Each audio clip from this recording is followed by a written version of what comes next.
If you love Baltimore sports, you'll love WNST.net.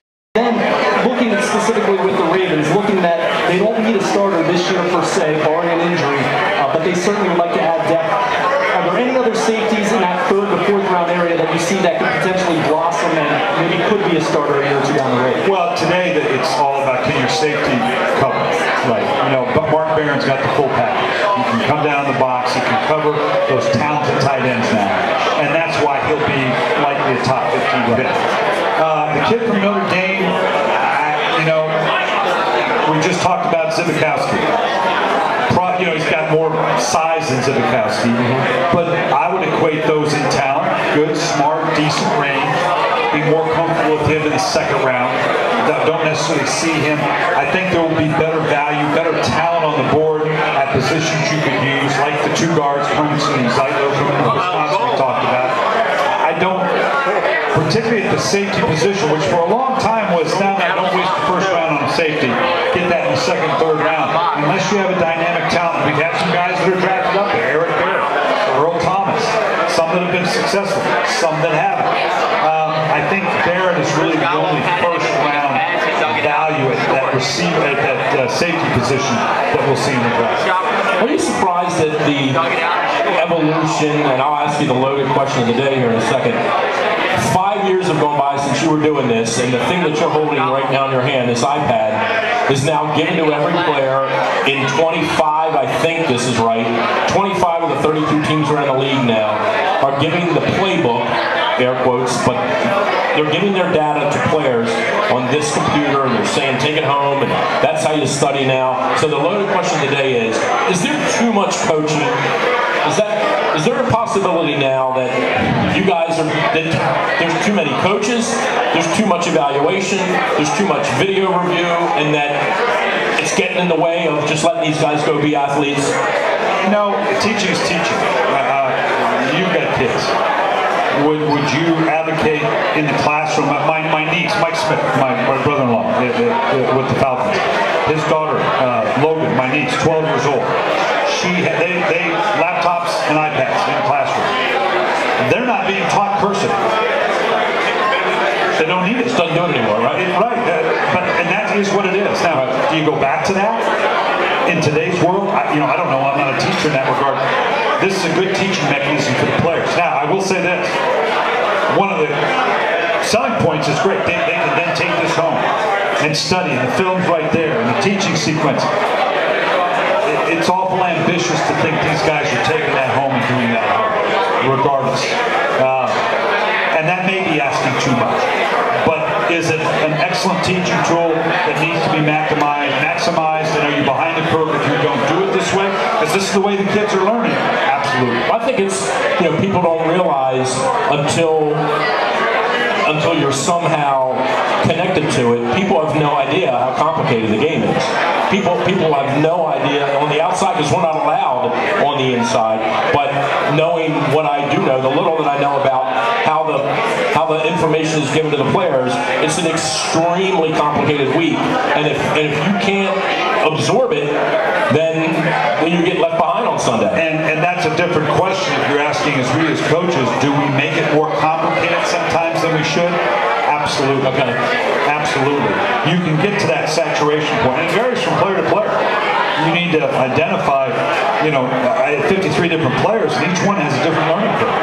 And, the weakest, strong is the weakest link mentality. Sure. You've got to be careful you don't leave yourself vulnerable because of what you can absorb versus what they can absorb. But it is a much more multiple game now. And there's a difference. The young man the Wonderlic test came on, Morris Claiborne. That's tragic. That's terrible. Well, first off, the fact that it can be leaked like that. If I'm a player today, I'm not going to take the Wonderlic test.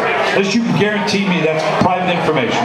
Secondly, does it have a bearing to what kind of players are going to be? By most positions, no. I always joke, I put value in the Wonderlic test, and I had myself, my coaches take that test, and I looked at those scores and said, whoa, wait a minute here. I'm not sure we should put a lot of value in this thing, or I need a bunch of new coaches. We're going to be easier test, right? Because there's obviously functional intelligence, and then there's football intelligence, and sometimes the two are two different things. Coach, it seems right around around this time of year, going back to your last couple of years as coach, we're asking the question, should the Ravens start be thinking about the heir apparent to Ray Lewis? Now, first of all, let's totally squash blasphemy. First of all, there is no heir apparent. You're not going to replace Ray Lewis. Someone's going to assume his position. But your thoughts looking at end of the first round, Ravens picking at 29, Dante Hightower, the Alabama guy. We know Ozzie Newsome, very interested in him. Your thoughts as far as his overall ability, would he be the type of fit to be that kind of guy? And just, I guess, with the Ravens re-signing Jameel McClain, not quite as much urgency at the inside linebacker position, but how likely do you think it is the Ravens are really targeting an inside backer in those first couple of rounds? Well, the two inside backers, Keachley from Boston College and Hightower from Alabama. I don't know that both will be gone. Yeah, Keachley's likely going to go. Some people think even in top 10. That's a little high for me for an inside linebacker. Dante Hightower could be there, and he's a dynamic. This is a guy that not only inside, but can come from the outside. And so he's likely going to be gone as well. You're right, you're just not going to replace Ray Lewis.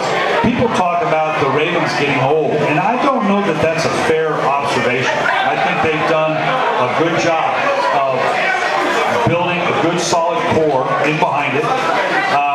But you're right, you're not just going to replace Ed Reed, you're not just going to replace Ray Lewis.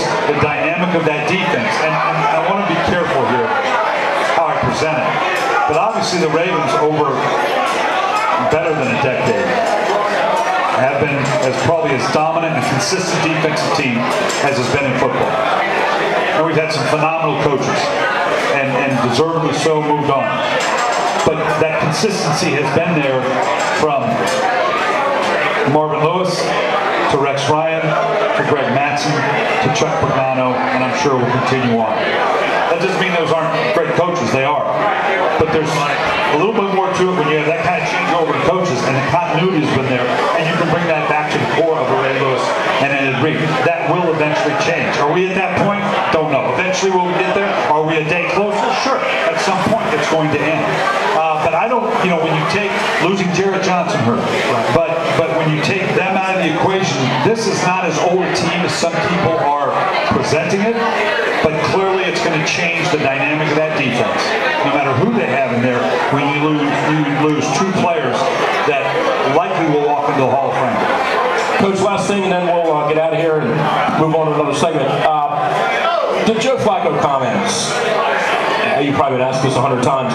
Do you like hearing, if he were your quarterback, do you like hearing him put himself out there like that a little bit, which is, and he wasn't really, Glenn goaded him into that question, of course, but he wasn't standing up on the table and saying, I'm the best. He was merely asking a question, and he said, look, I'm the best quarterback. Do you like hearing that of your guy, A, because you like him having that confidence, and B, it gives you the opportunity to say to him, well, go prove it now, Chief. Yeah, how do you answer that question? Yeah, right. And were you a good coach, by the way, Brian? Were you a good coach when you were doing it? Yeah, right. Have you stopped beating your wife? Yeah, right. Question. Yeah, right. How do you answer that? Right. And what has been the criticism of Flacco up to now? You want him to be a little more dynamic, a little more. Well, then he does, and all of a sudden, don't be going there. Here's the difficulty, in my opinion, for Joe Flacco, and I think Joe Flacco is on the verge. He's not in that elite group yet, but he's in that top 10 to 12 conversation, I think, with the Matt Ryan and Matthew Stafford and maybe the Cutler. And this is not Ed Reed and Ray Lewis's fault. This is Ray Lewis's and Ed Reed's team. For the Ravens to be a championship caliber team, look at the other teams that are there. It needs to be Joe's team. It's got to be Joe's team. Right. That's not fair to Joe, because it's never going to be as long as Ed and Ray are there. Sure. And it's not Ed and Ray's fault, because it's not like they're stopping it. What do you want to do? Start playing bad on purpose? Yeah, exactly right. So it's an odd dynamic that they're not. This is not going to become Joe Flacco's team, and that isn't inhibiting for him being everything that everybody thinks that he can be until it does. Kind of an odd situation, but yeah, I think Joe Flacco, I think the team responds to him that way. I think he's very calm under pressure.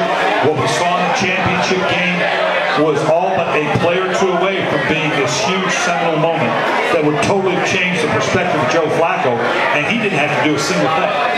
If you love Baltimore sports, you'll love WNST.net.